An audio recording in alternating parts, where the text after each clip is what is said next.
It is now 7 years since Kenya Defense Forces neutralized the militant group involved in the Garissa University College attack. As KDF, we are at the forefront in protecting innocent civilians against external aggression. Today, Anastacia is our hero, having survived the attack. We visited her at the Nairobi Regional Hospital to tell us her story.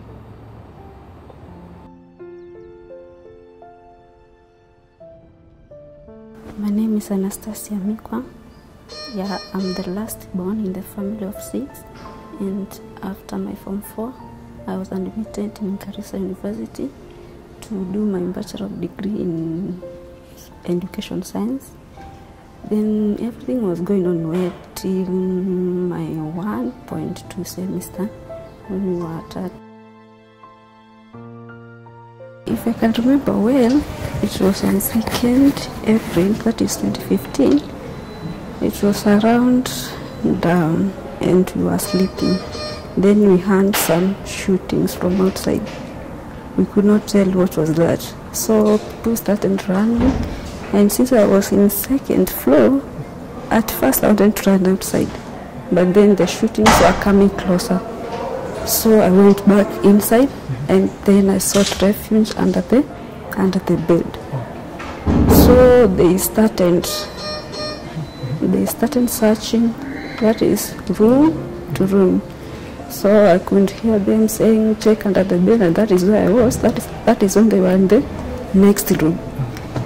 Then they came to my room. I was under the bed. I can't remember the room which I got in. So they had a torch. They torched me. They saw me. They told me to come out. Then I told them, no, I'll not communicate with them, so I'll not come out. So they shot me several times.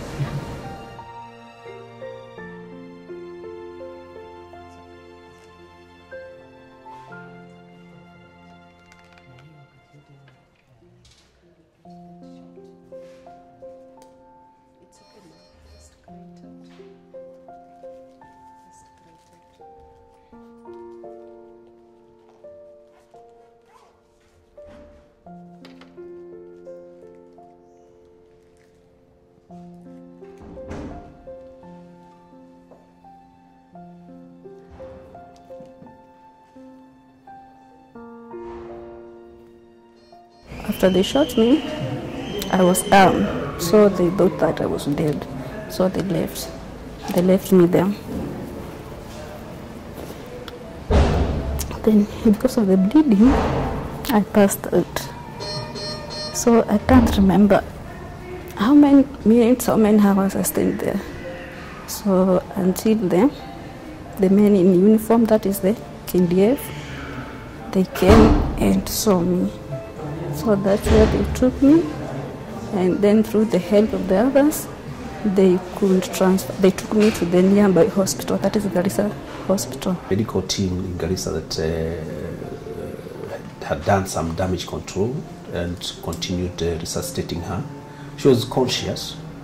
Most of her injuries were actually limited around the thighs. The upper torso was okay, the lower feet were okay. Most of her injuries were in the thighs. She had multiple, they were actually countless, could not count.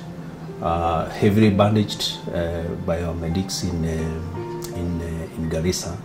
And I believe the damage control that they did in Garissa assisted her to survive, to be able to be airlifted safely to the main hospital for what I would call the definitive care.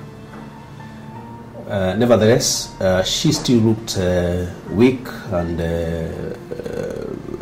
we had to continue resuscitating her in preparation for that long journey of the definitive care.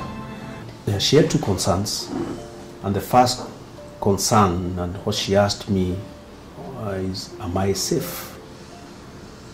And the way I interpreted it then was safety in the sense that she's been from an incident where there was a shootout, again evacuated to a military hospital. So that was the first thing. Then the second concern was, will I ever walk again. But, this was because of the extent of the injuries that she had sustained that had left her incapacitated, and she had to be lifted on a stretcher all the way from Garissa through to the airstrip at Garissa, then again to Wilson. So she could not walk. She could not walk on her feet. So the initial admission was from May to June, and she stayed with us for 6 months. And in that period of 6 months, she underwent 28 operations that were staged. Because again, surgeries are also trauma, and so basically you can only do this much for this time, and then stage the operations. The other factor that we had to appreciate or to look at is that due to her extent of injuries, we had to bring in a multidisciplinary team of surgeons and care providers. We had most of them, and the few that we did have, we had to outsource from Kenyatta National Hospital as a concerted effort to take care of Anastacia. Anastacia Mikwa, she is a hero. Can you imagine undergoing 28 surgeries? She is a fighter. The kind of injuries that she had were really massive. That would actually call for prolonged admissions in the critical care or ICU department. But she spent a very relatively short time in the critical care department. Again, her response to treatment, we could see progress in every intervention that we made. And we had very, very, very few complications as opposed to what we have anticipated.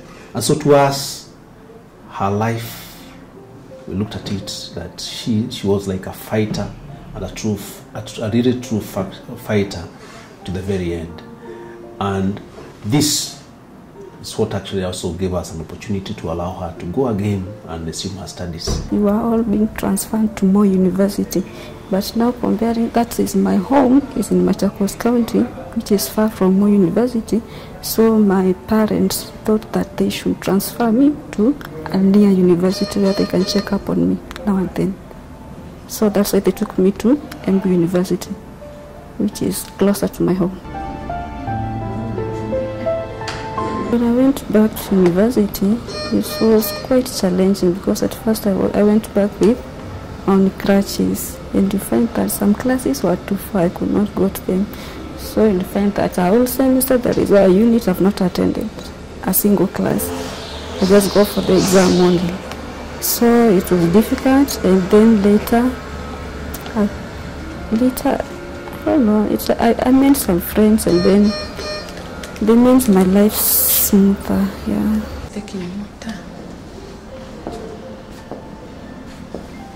Now that I graduated last year, my plans are to get a job.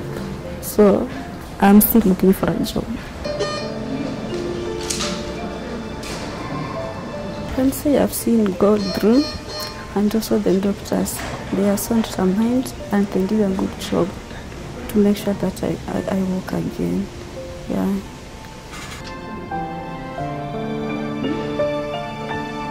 Kept contact with Anastacia and encouraging her and reminding her that she had a journey to take. She had a life, and there was life even after this incident.